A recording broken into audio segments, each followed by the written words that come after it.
All right. We Good are all afternoon, here. Mr. Lewis. One more time. Good afternoon, Mr. Lewis. This is Kristen. Hello, Kristen.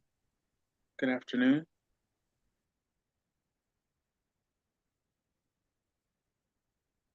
All right. So the roll call right now, I have MJ, Kayla, Kristen, Jaden. I see you. I haven't heard you, but I see you. Good morning. Good morning. Anyone else here today?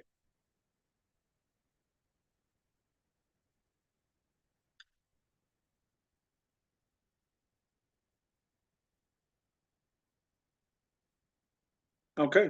So let's get started.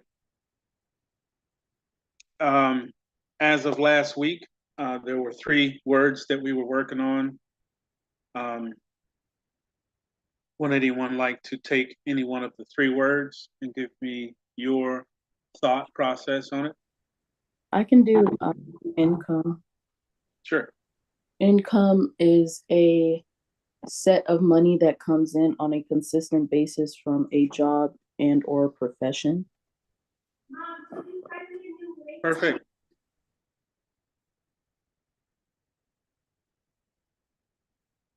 Anyone else?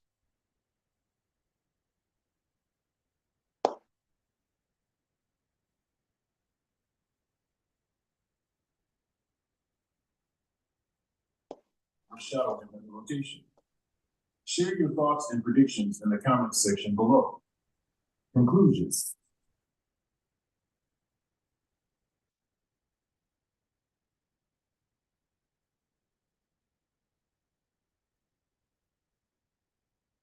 Okay. Anyone else? There's three words there. I would like to do expenditure. It is Sure. money spent on something. Okay. Thank you.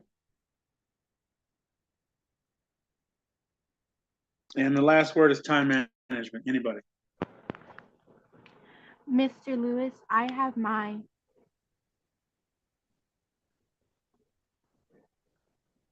Do you want me to tell you? Yeah. Yeah. Go ahead. Okay. So,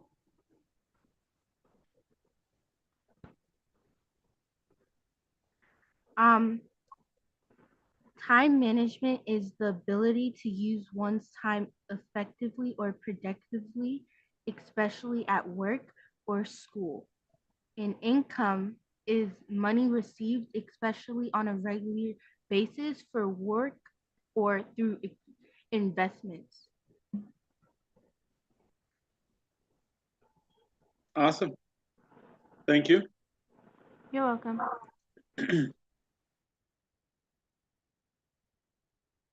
All right. I'm going to take off on those three words real quick. Um, and thank you all that did participate. We want to remember that the whole reason for this morning or afternoon call is for the benefit of your understanding of finances so that you don't get into trouble or um, congested like most Americans at this point. Unfortunately, it's part of the process of learning everything. Money's just one that they don't seem to teach. So it's unfortunate that that is the case. So we have to take that knowledge into our own hands. So last week we talked about several different things concerning. One moment, turn this thing down. Concerning finances and how they work and what happens when you don't do your part, procrastination. Procrastination is something that you have to work on every day. And the only reason why I'm bringing it back up is because of the simple fact if you don't recognize procrastination, it will definitely take over your life and you will find that you're procrastinating at everything and you never get forward. So let's break that up by understanding what procrastination is. So let's talk about last week's homework assignment. Income, expenditures, and time management. Time management is a part of procrastination. You see how the two meet up again? That's why I started to call off like that.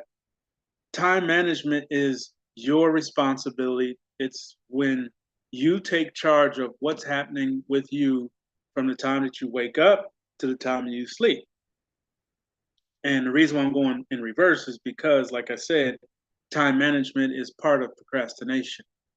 If you don't use your time wisely, you're procrastinating, period. Okay? Everything should be productive no matter what. Even if you're playing a game, it should be teaching you something on how to maneuver or what have you. Just don't play the games long because it's a game. It should be entertainment and not a need. Some people get hung up and so deep into games that they forget that life exists, and they run their life like they're playing the game, and that's unfortunate.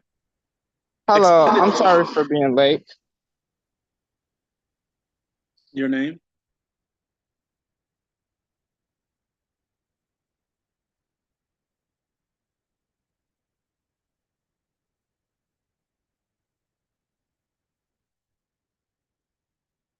Okay, there's no need to do that. When you come in, just come in and make sure you're muted. So the next word is expenditures. Expenditures happen when you are participating in life on the money side, but expenditures are part of even when you're just little. Your expenditures are different, of course, because it's not a mandatory thing, it's a choice. But we're talking about finances. So when you start working, you're going to receive an income, and that income should be balanced with and for everything that you are involved in. Okay. So that basically means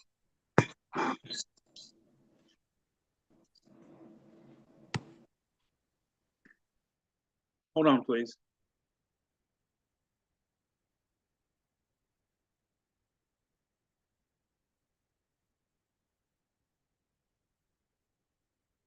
That basically means that your income will start the second you either have a paper route or you're doing your chores at the home, or if you're doing chores up and down your street to earn a little income for school or for trips or whatever it may be that you're doing, and you want to have a little bit of funds of your own.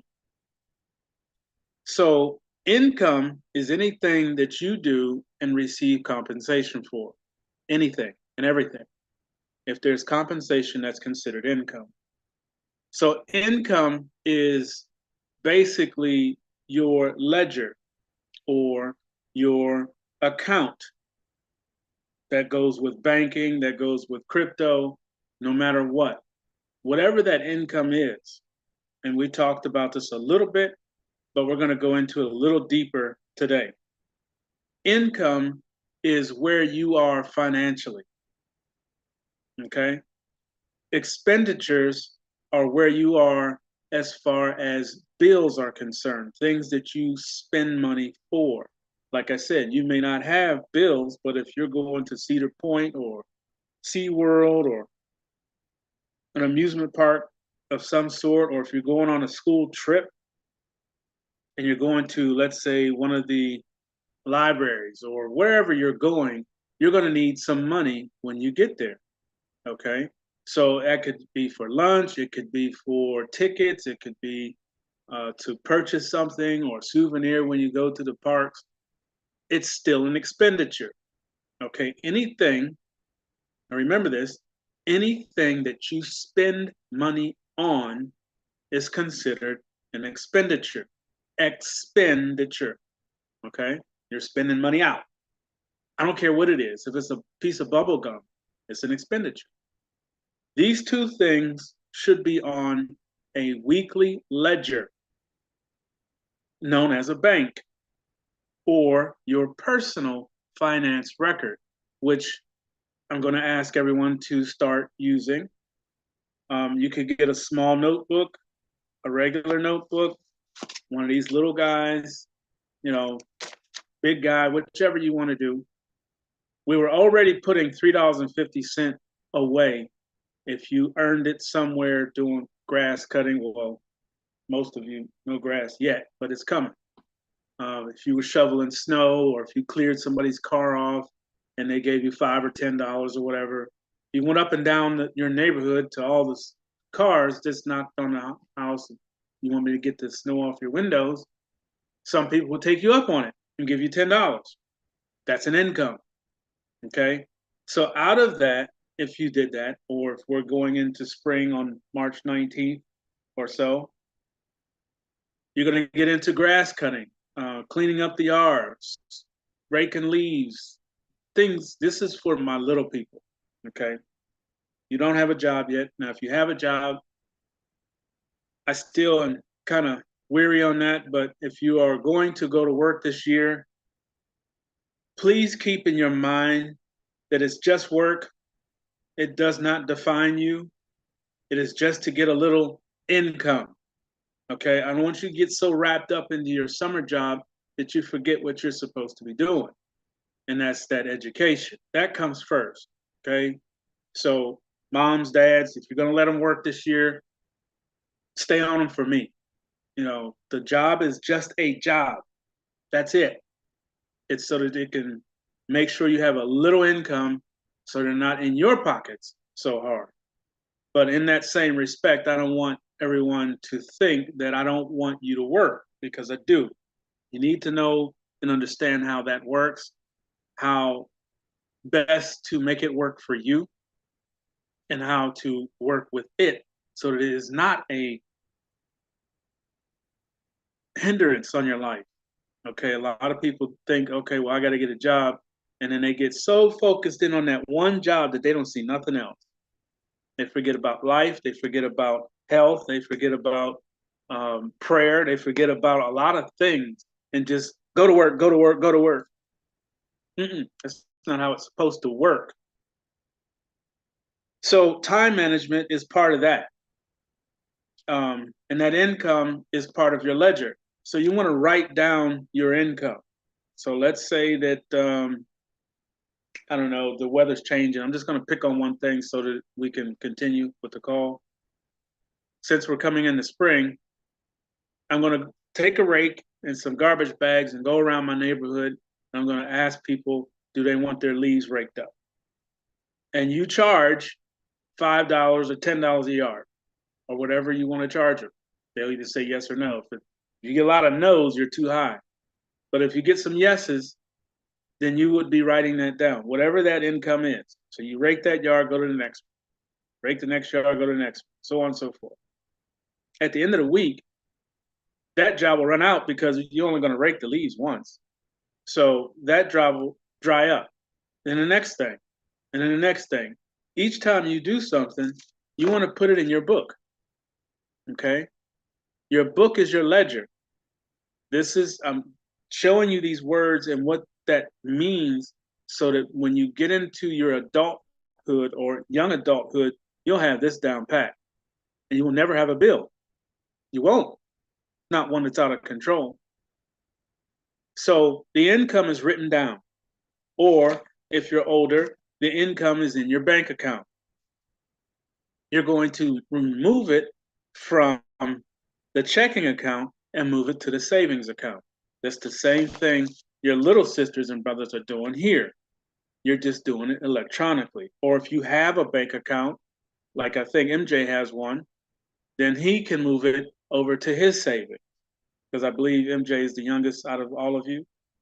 And he has a bank account, of course, with his parents. But still, the point is, I still want you to write it down. Remember what I said, and if you remember, especially you two that are in college and those who are going to college, write stuff down. What happens in that mechanism When you write the words, you etch it into your memory.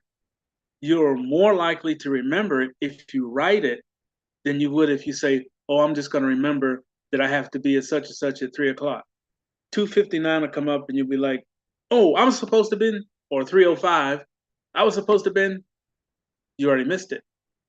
But if you write it down, if you write stuff down, it's some type of connection with your brain that you have written it and you'll be on time, or you'll remember it that I need to be ready by 2:55. Give yourself a time or a little bit of time before. The girls probably need 2:30, but whatever it is for you, write it down. The same thing with your income. If you write it down that on Tuesday I raked three yards and I charged $15 a yard. On Tuesday, I should have a total of, okay. On Wednesday, I washed a car and I charged $20 or $10. On Tuesday, by the end of the day, if you didn't wash any more cars, on Tuesday you have $10. And you do that every day for the week. At the end of the week, you're going to write down, I'm going to deposit $3.50 into my Whereall account. That's what we're saving. That's your savings account deposit every week if you're working. If you're not working, you can't do it, of course. Just do the best you can with it. What that's going to do is give you an understanding of three things. Time management, because I had to do such and such. I had to rake the leaves. How long did it take me to rake the leaves?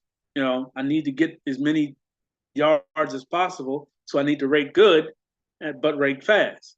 Time management. You have put yourself in your own schedule. Income. You're writing that down because you basically charge so much per yard. When you're finished, the people pay you. You put it in your book, write it down, write the people a receipt. They'll see you're serious. And when you do that, that customer is more likely to ask you to do something else or accept your offer for work or whatever it is the next time. Write them a receipt, sign it, put on the thing, thank you. Hand them the receipt, they give you your money. Transaction complete. Now you have a receipt. Time management, income management. Go to the next house, do the same thing. They will see that you are, one, serious about what you're doing. Because even though it's just raking the leaves, they'll probably go in the house, wow, this young man or young lady actually wrote me a receipt for raking the yard. Somebody's teaching her well or him well. When you go back and knock on that door, I see your flowers or whatever it is. It could be back in wintertime. Would you like your porch and sidewalk shovel? Yes, I remember you from last summer. That's how that's going to work. That's how it works. When they see professionalism in you, you're more likely to be picked again. Management, self-management, okay? So income.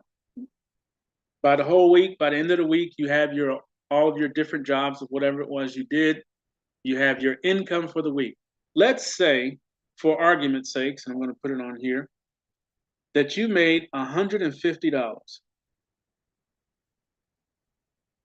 $150.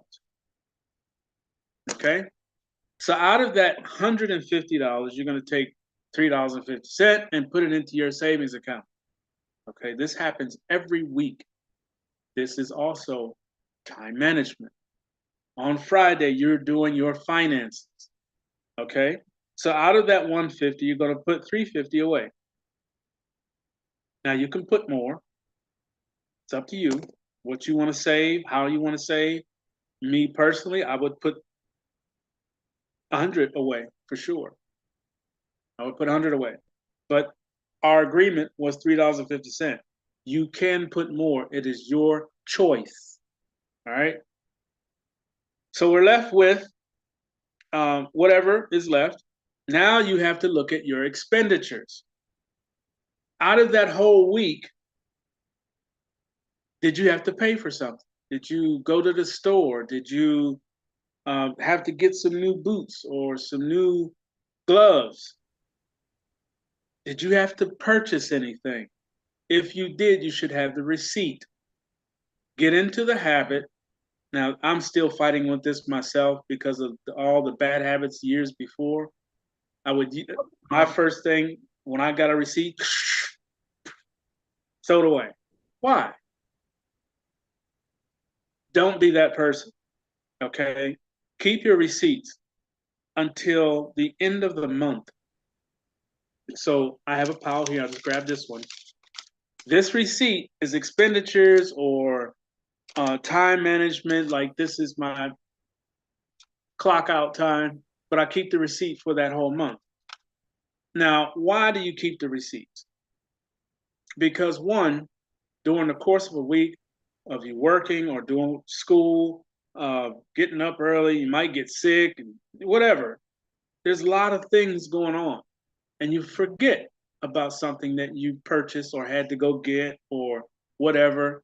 But as long as you have a receipt for this month, you know, you're good. You can go to this month's pack. And usually what I do is paperclip them all together with an index card that says March, April, May, June. Anything that I go by goes on that clipboard for that month, that paperclip. And at the end of the month, I look at the expenditures. I add up everything that I spent. Okay, you have to add up everything that you spent, and then you have to add up everything that you earned. Debt to ratio, debt to income ratio. That's what you're learning. That's what that shows you. What's your debt? All the stuff that you bought. Okay.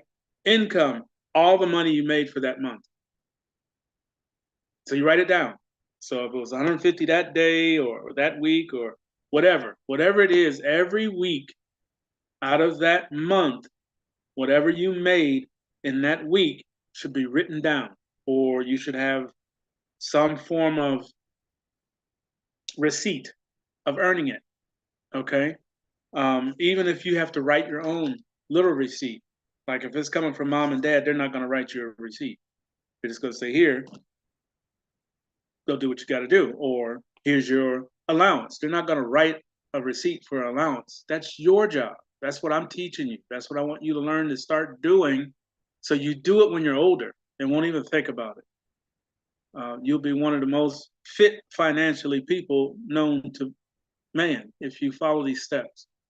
And some of us adults can now even attach to some of these traits, because I assure you, when you do it this way, you have a better understanding of what your debt to ratio or debt income to debt ratio is, because you're looking at it. All right. And one of the habits that, like I said, we have when we go to shopping or go to the store, that receipt either stays in the bottom of the bag, you fold it up and put it away, or throw it in the trash. Get the receipts. That's your record of expenditure. Okay. For my little ones, you guys are going to have stuff like, if you plan on going to the amusement park this year, this summer, or this spring, or whenever you guys get breaks and whatnot, if you plan to go to these parks, then you need to know how much money you need to have to go there. Now, you know everything at the park is expensive. Everything. You've been to the park before. But now, going forward, not just this one time, going forward, mom and dad will get you to the park. Okay. They'll get the ticket. They got the transportation. They'll get you there. Okay. Most of the time when you get those tickets, they allow you to ride all the rides so you can have that fun. But when it comes time to the little things or the other things, the hot dog, the soda, the cotton candy, the games, the arcade, all that other money spent, that's coming out of your pocket this year and going forward. So what do we need to do? We need to understand how to manage expenditures. Okay, so if we're putting $3.50 away, and if you're starting little side jobs or, around the house things or around the neighborhood things, and people are paying you for it, put the money away. So that when you go to the amusement park, it is your expenditure. The trip, the whole trip for that day is an expenditure for you. It's all about spending money that day. Spending money. That's it. You don't make any money that day. You spend it. So look at trips and look at anything that you would do as an expenditure.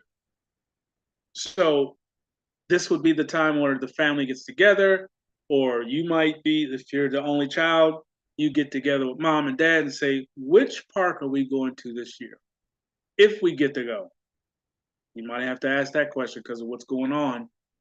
But if there is talk of amusement park, do your due diligence. Now, this is another word. This is for next week.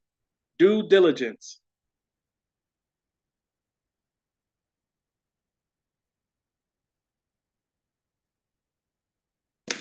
Due diligence means, let's say the only park that I know is Six Flags. I mean, I know a bunch of them, but off the top of my head, Six Flags. So what is due diligence on Six Flags? Simple.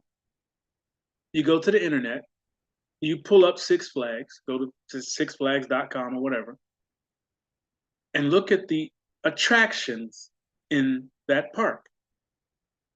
And you want to look at the hot dog price, the hamburgers, you could kind of figure out, depending on what you eat. Everybody don't eat that stuff.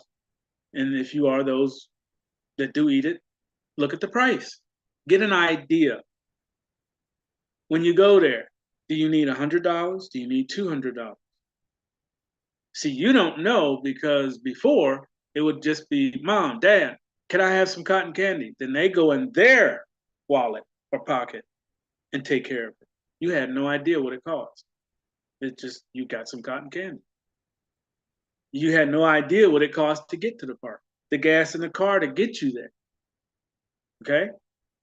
Now you will, because I want you to take charge of that. I want you to be involved in your finances now, because the sooner you get involved in your finances, the better care you will take of it. Okay? You'll hear people say, well, I wasn't born with a silver spoon in my mouth. Do you know what that means? That means that a person didn't have to purchase anything, didn't have to go to work, didn't have to do any of the labor to earn the income. It was given to them because the parents or whatever decided, oh, my baby's too good to go to work. I'll just give it to them. They have no concept of money. They have no concept of hardship, of earning calluses or brain calluses. They didn't have.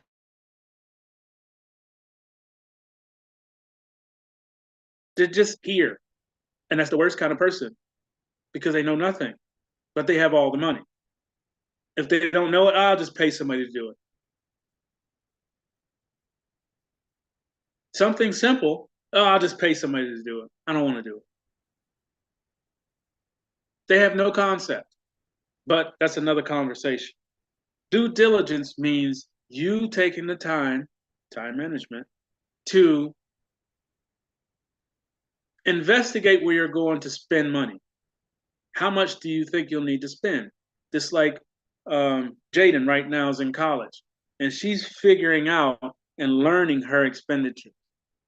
What it costs every day to go to class, what it costs to go back and forth to school, what it costs to have the proper books and supplies and everything else on a daily basis or even weekly basis, what it costs her to actually manifest and be able to work through all of those steps. So it's a process ongoing. It doesn't stop just because you graduate or you make it through the first semester or mom and dad's paying for everything. You have to know your Expenditures. You have to know and do the due diligence on the things that you choose to do in life. If I go this route to be an auto mechanic, what's in it? What is the actual end game? If I take all this study, do all this work, and then all of a sudden the cars are flying, they're no longer driving on the road, and you study cars that ride on the road, what did you do? You put yourself out of work, but you studied and did the due diligence on one thing. If you're going to be in the transportation, you want to look at all of transportation, avionics, water, road, all of that. Look at all of it. Learn a little bit about each division of transportation. Then when you graduate and they say, okay, well, cars now fly. Well, no problem. I got that too. I studied it all. That's called doing due diligence. Okay? You want to do that on everything. Due diligence on everything, even a boyfriend or a girlfriend. You better do some due diligence on them for sure. Expenditures, and I'm going to end it right there. I'm not going to keep you guys long because I was told I'm keeping these calls too long. The expenditures are really the bottom line of what you're spending money on, not just amusement park, but everything. Like I was saying, for Jaden, she's got all kinds of expenditures at school. And the other young lady, I think, is in school. So they're learning what it costs to be in school. The parents, you guys have to learn what it costs expenditure-wise to have them in school and maintain the home and maintain the younger sibling. It's a lot. But if you write it out and get an understanding of income and balance it, income, expenditures, and that goes for everybody, not just the adults, not just certain people because they're in school. This goes for everybody, including me. At the end of the month, you want to look at your income. What all came in against what all is going out? Bills, basically. There's no other things. If there's other things, you created it, but it's still a bill. There's only bills. And what you want to balance is to have enough income to satisfy all the bills and have something left. There's three things: income, bills, saving. This is why I'm asking you guys, if you go do neighborhood jobs, don't go too far. Don't make it your whole summer. Enjoy, be a kid, enjoy what it is to be a child. Because unfortunately these days, everyone wants to grow up so fast, they forget to be a kid. And they wind up being an adult child. Guilty. So do the due diligence on what you plan on doing for the spring, for the summer. 2 months is enough. Get an idea of what you're going to do. Then put it against what you plan on spending. And then at the bottom, you want to have a saving. What are you putting away for next year? Okay? If there's something that you really want or want to have, or somewhere you want to go that may cost a little bit, be a participant in the expenditure. Like to go to, I don't know, to the pyramids. It's an expensive trip, but if you help along with it, you might get to go.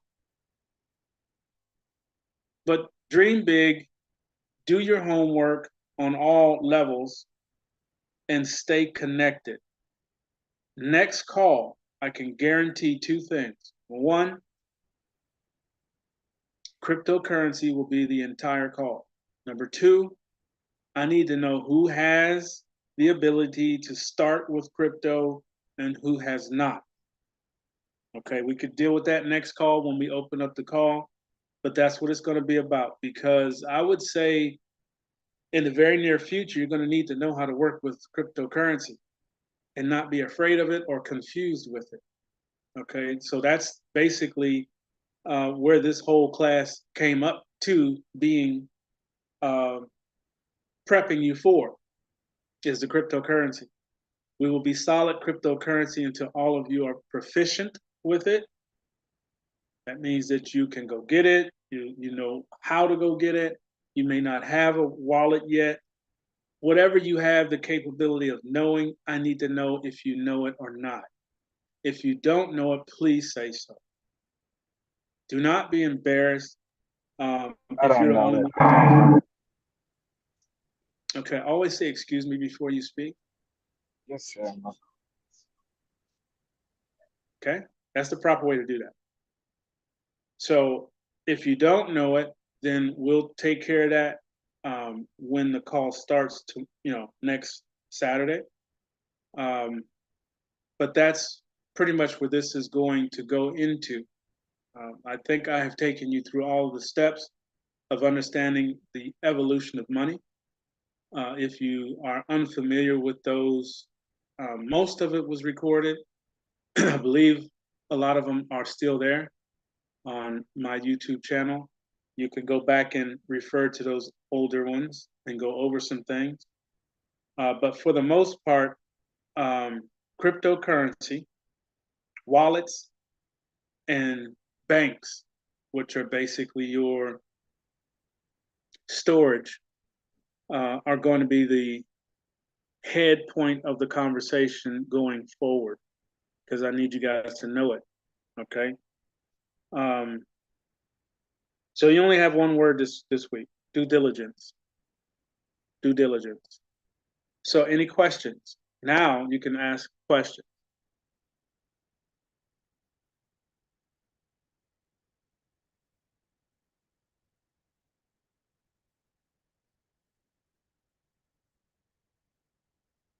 Any question?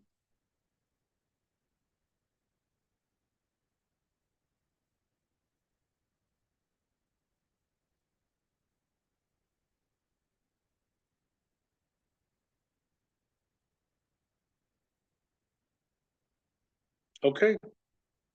Well, I thank you and appreciate you for coming to the call. That'll do it for this week. I hope to see more of you next week. There's some that have been missing for quite a while. I need to find out what's going on with them. All right. So thank you, everyone. And you can open your mic and say good afternoon if you'd like. Good afternoon, Mr. Lewis. Thank you for the information today. Good afternoon, Gustavo Afternoon. and team. Good afternoon. Good afternoon. Mr. Lewis. Thank you. Thank you. Absolutely.